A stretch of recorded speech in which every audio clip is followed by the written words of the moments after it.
Ladies and gentlemen, if you'll find a seat, we're going to start in just 2 minutes.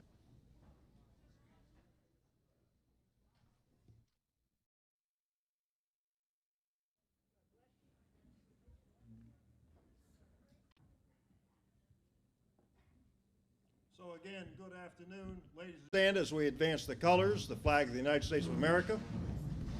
Advance the colors.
And Mickey Everhart will lead us in the national anthem.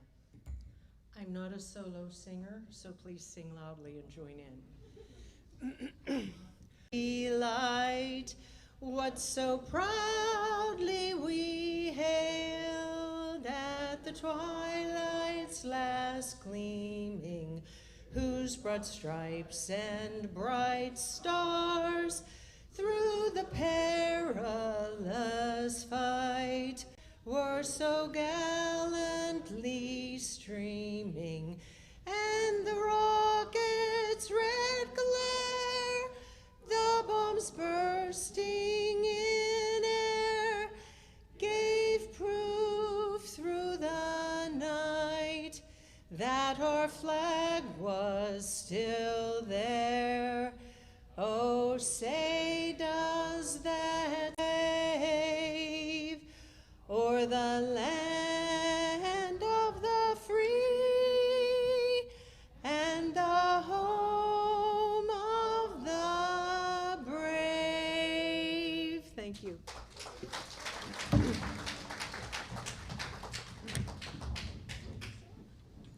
I'd like to call upon for the invocation. Microphone's off, on.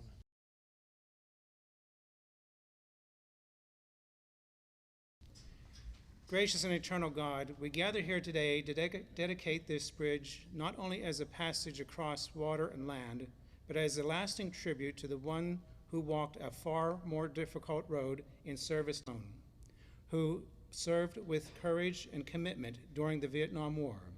In a time of division and conflict, he stood firm in duty, upheld the values of service, and bore the burden of sacrifice with quiet dignity. As we dedicate this bridge between past and present, between sacrifice and freedom, between those who serve and those who remember, may all who cross this bridge be reminded of his strength, his service, and his stories as well as on the front lines. And may his memory live on, not just in this place, but in the hearts of all who cherish liberty and peace. Bless these proceedings, bless this bridge, O Lord, and bless the legacy of Jim. Thank you, Chaplain Leo. Please have a seat, comfortable. Again, good afternoon, ladies and gentlemen, boys and girls, and welcome to the Crescent American Legion for this wonderful event on this beautiful fall day. Great veterans along with their families, and to contribute to the community in which we live. So how appropriate that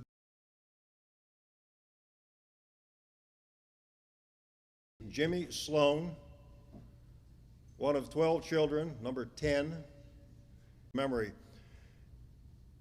Jimmy Sloan is permanently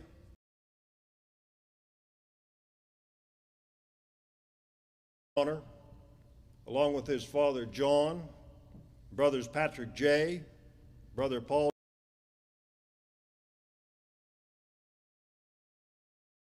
Corps veterans. The wall that whispers the story of all branches of the services, the memories, the names, the connections, they're all woven together. Awarded the Navy Commendation Medal with V for valor. So there are regular Navy Commendation Medals for a lot of attributes. Jimmy, and I would like to read for you the citation. Brevet First Class James D. Sloan, United States Marine Corps, for heroic achievement while serving as a rifleman with Company B, 1st Battalion, Vietnam.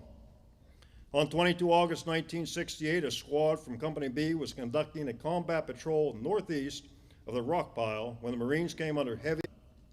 Observing a companion who fell wounded, Private First Class Sloan side of the casualty and, after administering first aid, carried him through the hazardous. He fearlessly exposed himself to the intense hostile fire as he repeatedly evacuated his initiative and unwavering devotion to duty.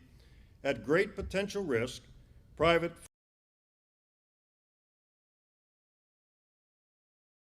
upheld the finest traditions of the Marine Corps and the United States Naval Service.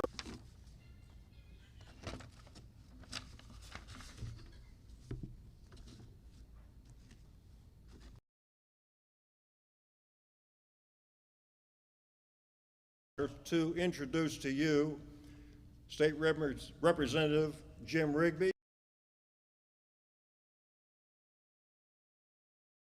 To honor their brother, their son, their family member, their cousin, their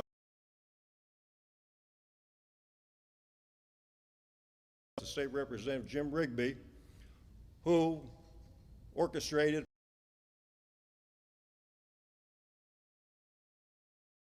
so please Thank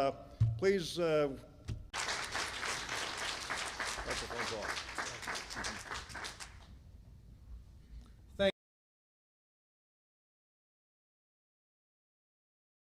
Never get old. I truly love them. I'm blessed today to have my good friend from the Senate here today, Senator Langerholtz, who helped push this through. And so without holding him up, I'm going to introduce Senator Langerholtz to have a few words.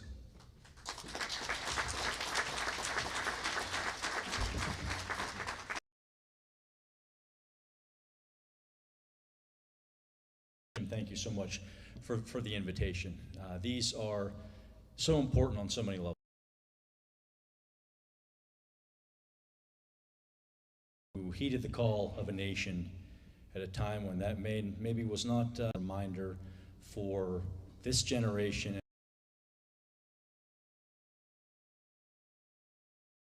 that we have here in this country.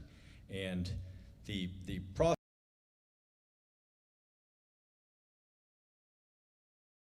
that becomes a law. They have to go through a co-sponsorship memo first within committee, and then to the full Senate or full House, and then vice versa. It goes back and forth. This came into timeout, and we stay in touch, obviously, what's going on in the House, what's going on in the Senate, and we're able to coordinate and said, get this through. So this, was part of a piece of legislation that then ultimately gets signed into law by the governor. And again, it's important to continue to honor those that have given such selfless sacrifice, and that those future generations. In today's day and age, the word hero is thrown around too easily, and people are called heroes for things that, quite frankly, they've been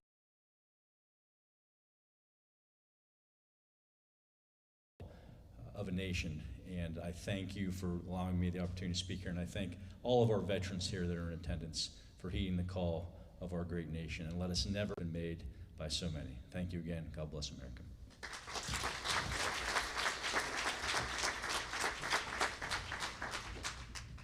Thank you, Senator Langerholtz. At this time I'd like to mention an item, and that's a lot of you are familiar with, because it doesn't matter rain or shine throughout the year, they attend military service members' funerals, and they attend events like this. So they're made up of 5 military organizations: the Crescent American Legion, Sankertown VFW, the Asheville VFW, the Galitz. In addition to that, so the Crest American Legion is composed of military veterans,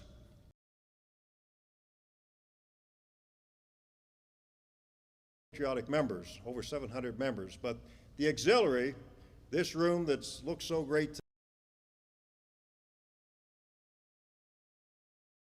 a round of applause for both the Honor Guard and the auxiliary.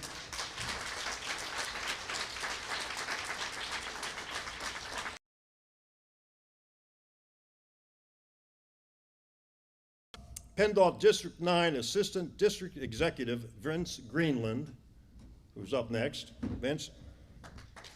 My name is Vince Greenland. I'm the district executive for PennDOT District 9, which oversees transportation services in our area, including Cambria County. And part of my duties, I have been fortunate enough types of things, but I can tell you they cannot happen without the help from our public officials, as you heard earlier.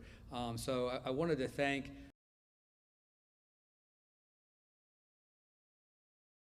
heroes like Corporal Sloan. The practice of naming a piece of our state infrastructure is a rare and honored gesture. Only 564 of those are legislatively named. In the PennDOT District 9 region, which is comprised of over 6 counties, there are over 2,101 state-owned bridges, with only 129 of those state-owned bridges, but only 65 of those are legislatively named. As you can see from these numbers, today we are adding Corporal James D. Sloan's name to the list of those so honored. It's inspirational and lives for our protection and the preservation of our freedom. Words alone cannot express our gratitude, but through events like this,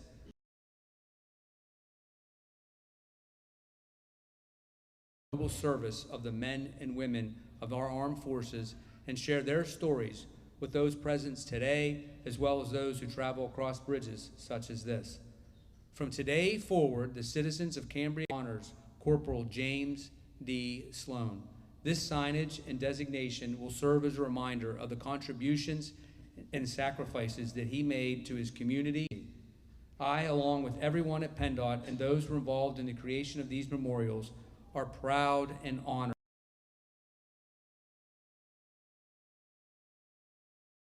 Thank you.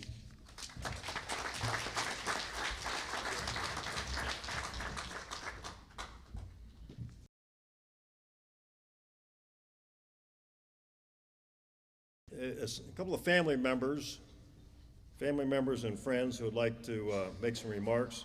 Robert Sloan, nephew of Uncle Jimmy Sloan.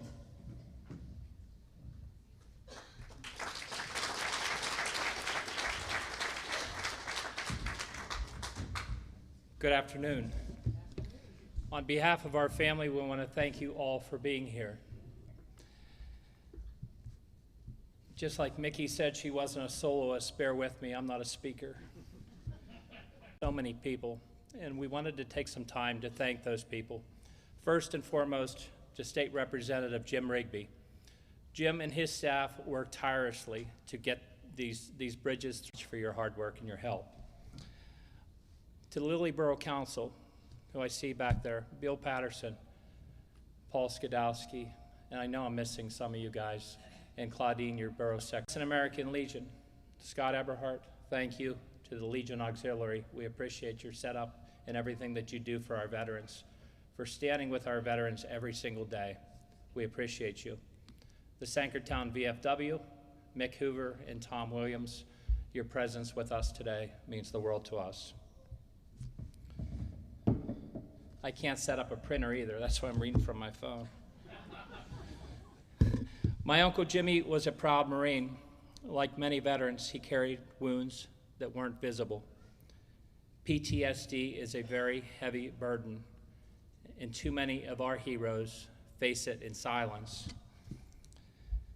This bridge is not only a tribute to Jimmy's service, but also a reminder of the sacrifices that veterans make, seen and unseen.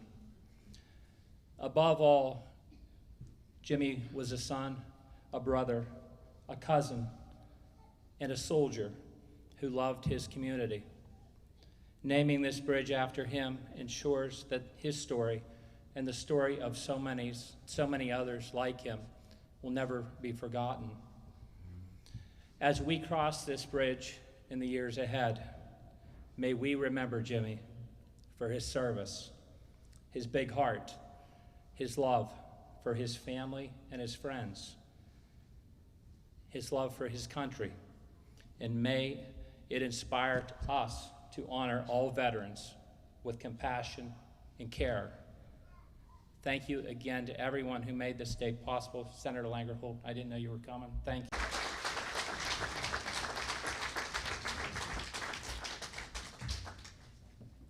Thank you, Bobby. And now, brother.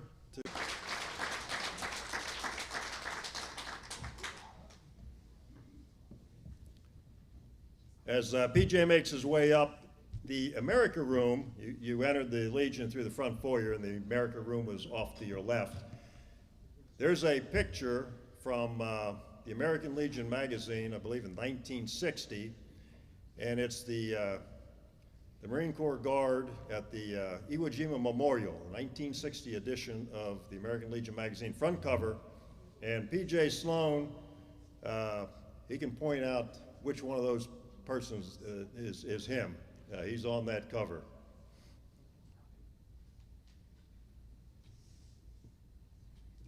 And we've got it proudly framed back there in the America Room.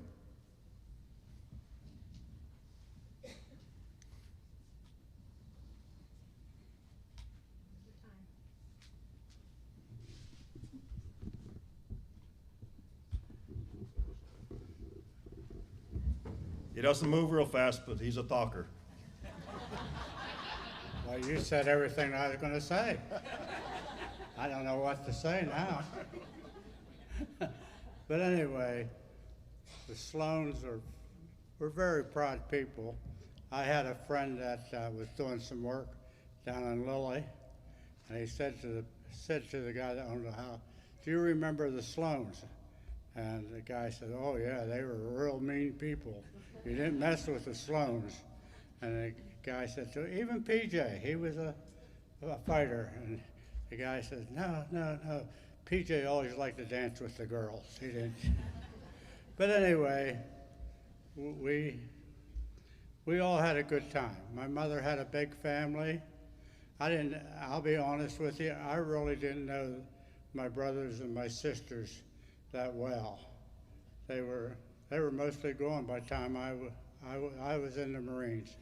But all of us joined the Marines. I don't know why, but my dad, he was a Marine in World War II, and myself, I was in the Marines, but I seen no fighting. I was still dancing with the girls. But anyway, Jimmy came along, then Bobby, and Brother Paul. One time I asked Jimmy, I didn't know what to say really to him. So I said to him, I said, "Jimmy, how did you get the Purple Heart?" And I'll tell you what, I never asked him again. He was just, he was a bull of a man. He exercised every day. I never did that. But he was just a very, very good person all around. I met some people that knew Jimmy, and they all said the same thing about him, that he was the type of person that would do anything for anybody. But at the end, he wasn't too good, I'll be honest with you. But overall, the Sloans had a good time. I know for a fact that there was, I forget how many there was of us. But anyway, we had about 12 kids, but we had a good time. You know, it was hard, real tough, especially when we were first. She was always at the house. I didn't find out till later she was a cousin. But anyway, it's the way it went. But Jimmy was the kind of person, he would help anybody out. And he always exercised. I don't know why he exercised so much, but he did. He was a very, very strong kid. One time I had my Marine Corps uniform on, and he was still in high school, I think, and he asked me, lift them weights up. Oh, Christ, I only got them up to my waist. And he said, and you're a Marine, you can't lift that up. I said, well, I walked out of the room. I said all I was going to say.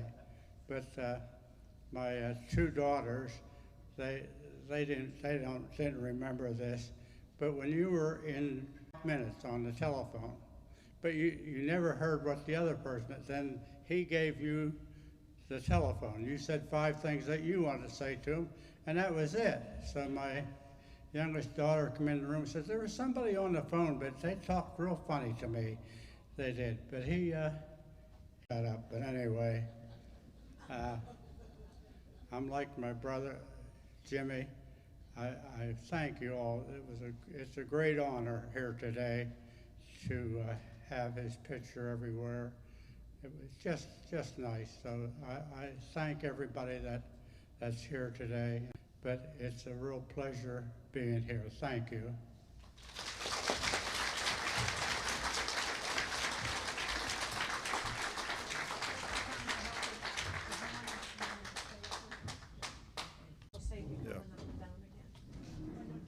Just let him sit up here. I don't know. Here, PJ. There, right behind you. Behind. Thank you. Yeah, we're not going to get up again. Save you climbing up onto the deck again.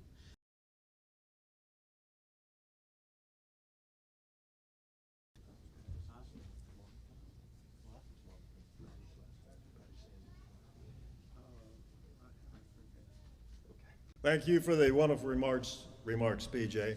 And now our next person for comments is a childhood. Monsman, okay. Please come up.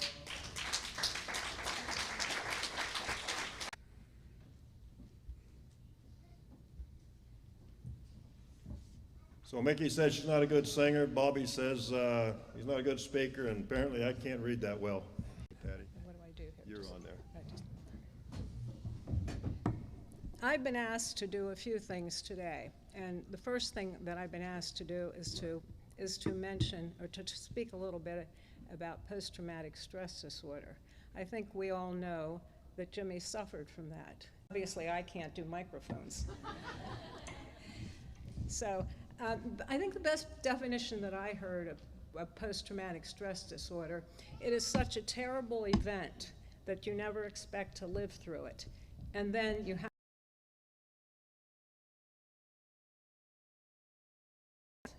and I think that we all know that the signs of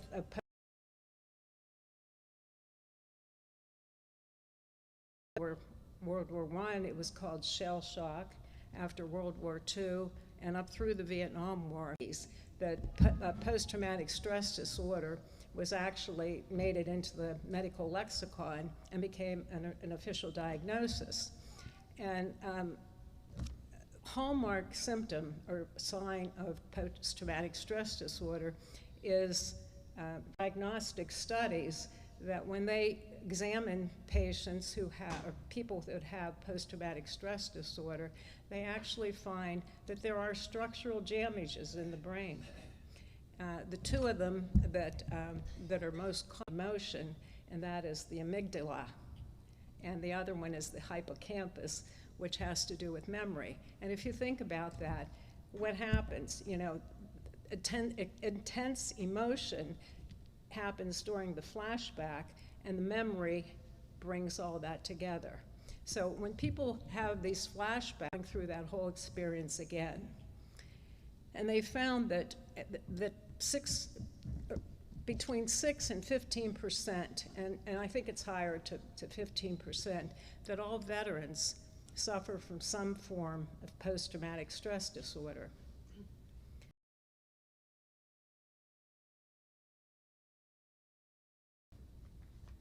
The general population is 4 to 6%. And suicide rate for veterans is 1.5 times the general population.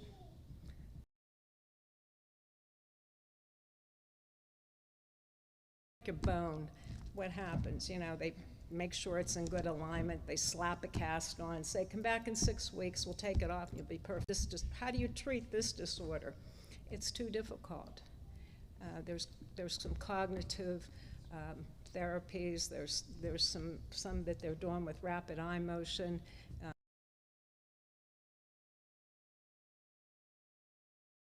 There's not one treatment that fits all. I'm hopeful that maybe as we advance in science, that they can come up with some treatment that will help more veterans, more people that suffer from lies, and it's very difficult to treat. And we know that Jimmy suffered from post-traumatic stress. But what I really want to tell you about is the Jimmy Sloan that I knew.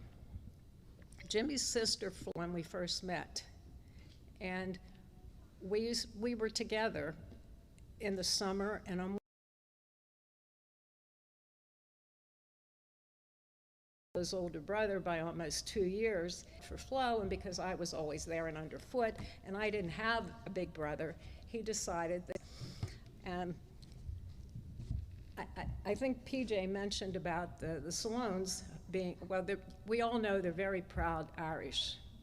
A lot of the ancestors, the Sloans and the MacDonalds, who came from Ireland to this country, they must have kissed that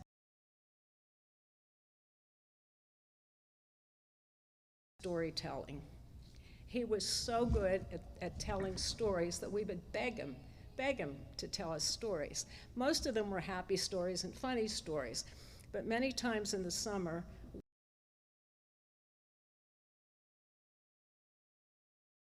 because there were always multiple half-gallons of ice creams of different flavors. So we would get a big bowl of ice cream, and we would go out into the backyard, and Jimmy was the entertainment. He was always happy, he was always laughing.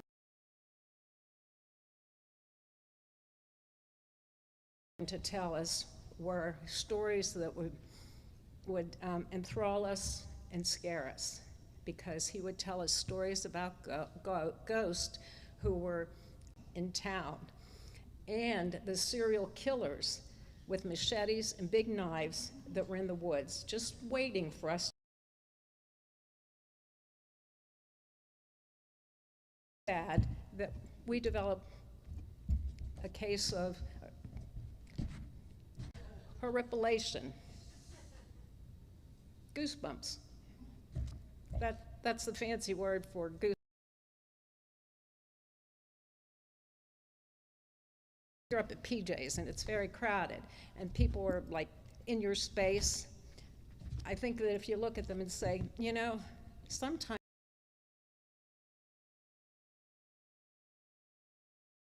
some kind of contagious disease, and they'll kind of back away from you because it kind of does sound like that. So I'm going to use. Jimmy loved to be outside, and he loved the outdoors. And he often had a tent up in the backyard, and he and his friends would sleep out. Well, because he would sleep out, and he would help us bring the hundreds of things that we needed out to sleep out. And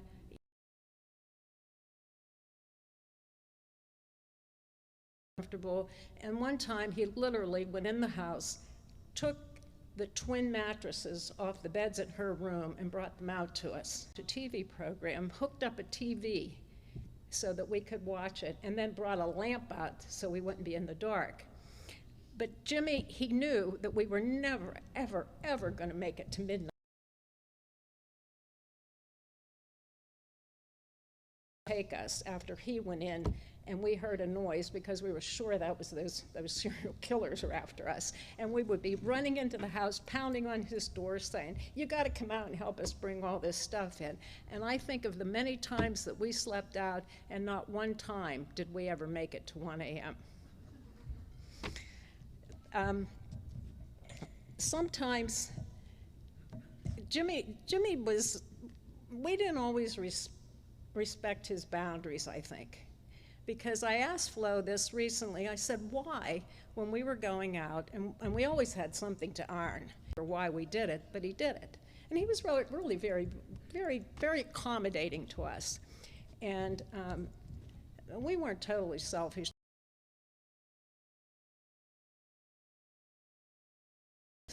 And so if he had anything that needed ironed, we were more than happy to iron it for him.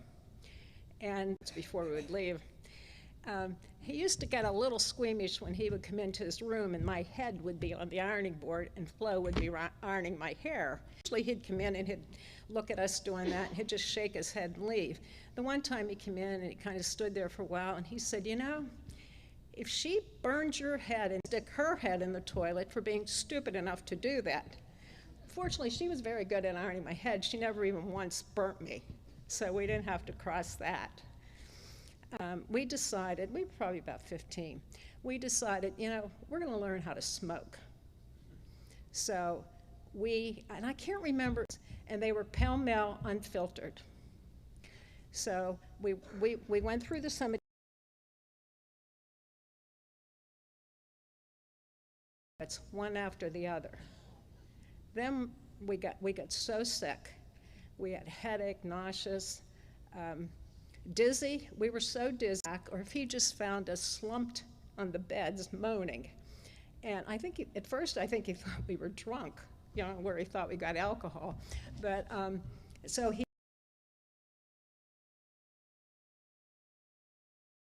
truth, but we usually didn't lie to him. And we told him what we had done, that we had smoked the whole pack of cigarettes. And he when he had us sufficiently cowed, he said, you know, cooked bacon and made us toasted bacon sandwiches. And that was Jimmy. And while we were eating,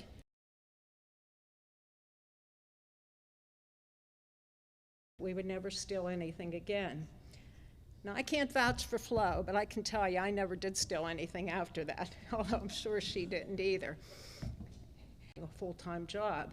And I think one of the reasons why he said that was because, I think it was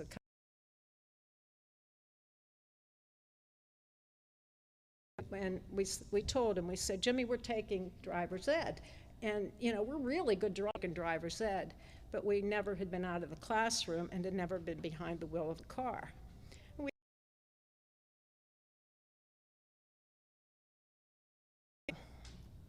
Well, I think the fact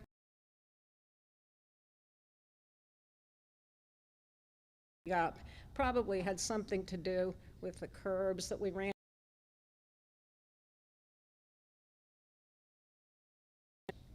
I wasn't the fact that first Flo, he left Flo drive. And, well, obviously she was not very good.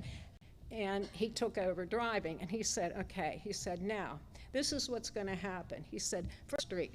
So what we're going to do is we're going to go over to the St. Bridget's parking lot.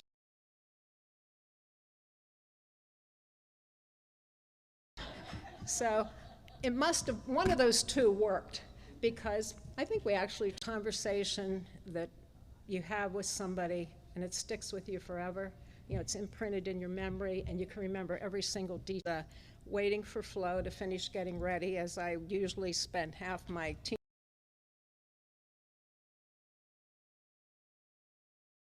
And Jimmy and I, it was 1967. It was the national news. And the war in Vietnam was escalating at that time. And the lead story was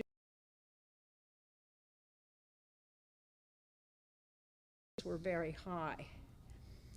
And so we watched, and we were leaning against the banister, and I said something like, this war is really becoming either drafted or signing up, and they were going to Vietnam. And I know that it had been on his mind much more than that. And I, being young and naive, oh, there's nobody to fight, and the war will end.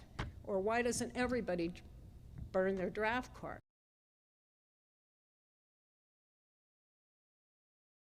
That's not the way we do things. So he was getting ready to leave, probably by us, and he had on a white or a pink button-down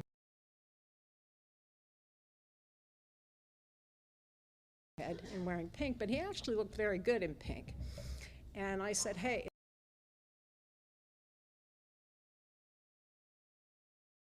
he said salmon.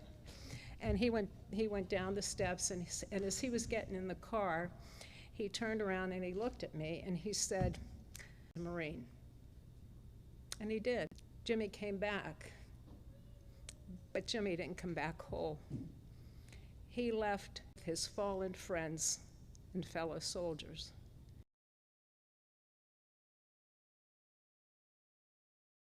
Too much. And we lost him. Jimmy's life may have been short. He was a brother, he was a friend, he was a role model, he was an athlete. And there were times when, before the game, he would be standing in front of the mirror, practicing. Sometimes he would have Flo and I sit down, and he would do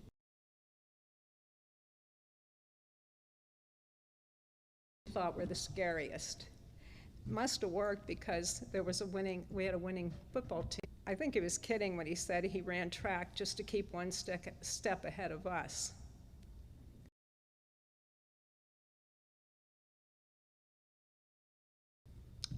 In the Sloan family, and PJ mentioned that, there's a legacy of honor, service,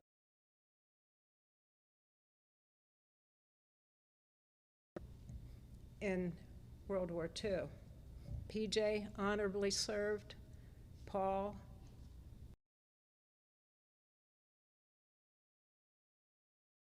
followed as a Marine. Bobby's sons also served. They're a multi-generational family of service and commitment to the country.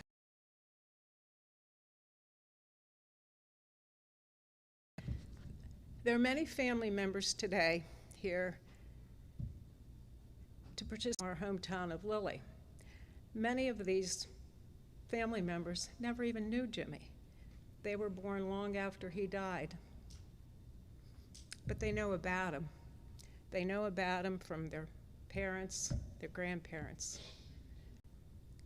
For his country, paid the ultimate price. If Jimmy was listening to us today, I would say to him, Jimmy, you are not forgotten. You are very, very loved. And so, until we can all be together and meet again.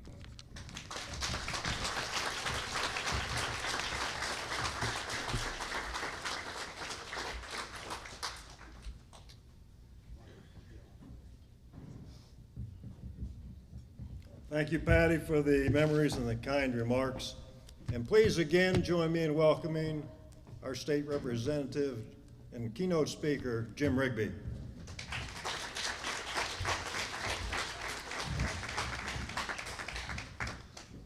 Thank you again very much, and I'll try to keep this brief. I get all the credit for these bridges, as does the senator, and we both know that in my Crescent office, Mary, if you'd stand, please. I think Beth stepped out, but Mary's responsible really for making this happen, working with Rob to getting the paperwork done.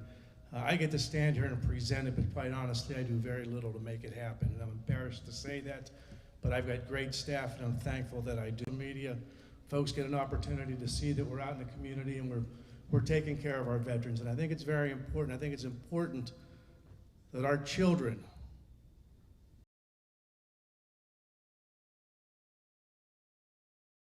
cross those bridges and they'll see those names, and I hope that they research them and they look at them and they come past the legions like this where they have the walls out front as a memory of the sacrifices that were made.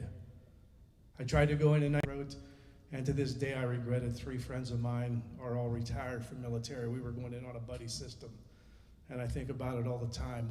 What a great honor.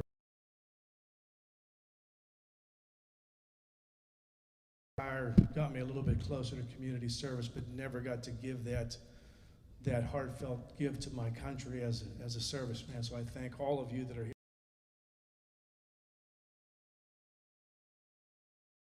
thank you, sir, and your wife pretty much taking over as the Master of Ceremonies, and I appreciate it. It makes my job a lot easier. And to your color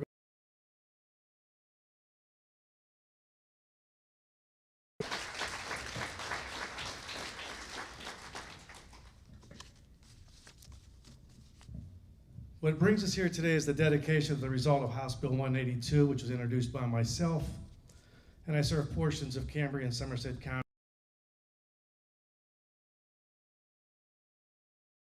17 of 2025. The bridge we're dedicating, which is referred to as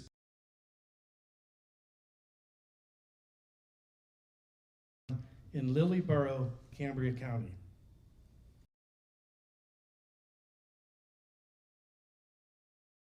Into the United States military. He was promoted to the Vietnam War.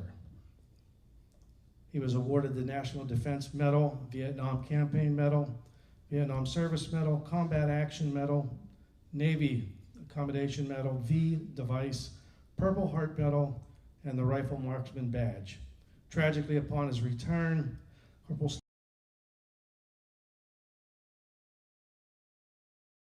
led to his untimely passing March 12, 1971, in Lilly. The intent of today's ceremony and bridge renaming was to recognize Sloan not only for his service, but also for the challenges which he and many of our soldiers face when returning to civilian life.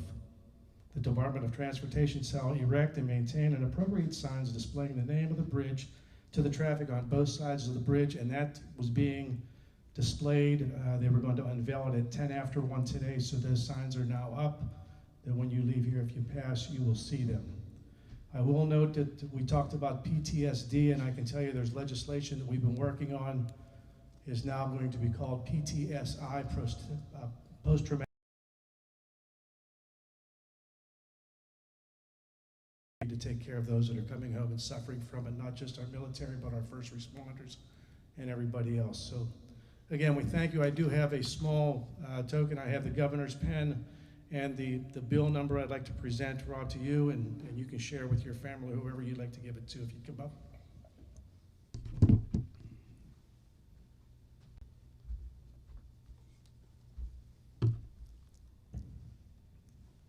This is the Senate Bill 78, which has the omnibus and the bridge on at its location. It's the governor's signature pen that signed this bill into law, making it official that we've named this bridge after Sloan. So we thank you all, and I'm going to turn it back over to the commander, sir. Thank you, Scott. About to close out our program. If you're able, please stand as we retire the colors and the honor guard does the traditional volley salute.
And please, Vince, our executive of PennDOT, if you would approach the stage and unveil with family.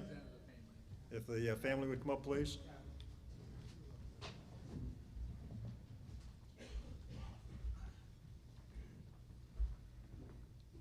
Thank you. Sure thing.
And Mickey, if you'll lead us in a final rendition of God Bless America.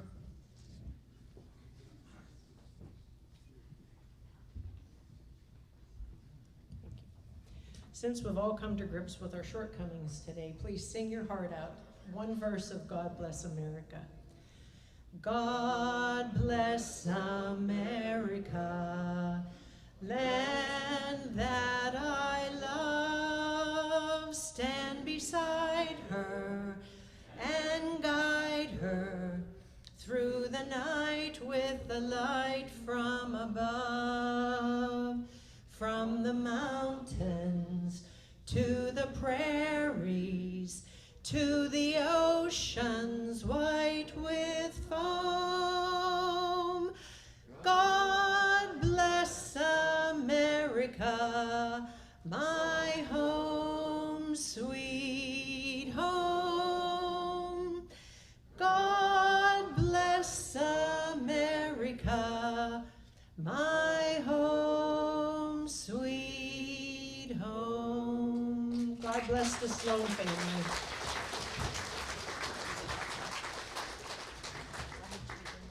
And on behalf of the Sloan family, please stay, socialize as long as you'd like, and join in the refreshments. Thank you very much.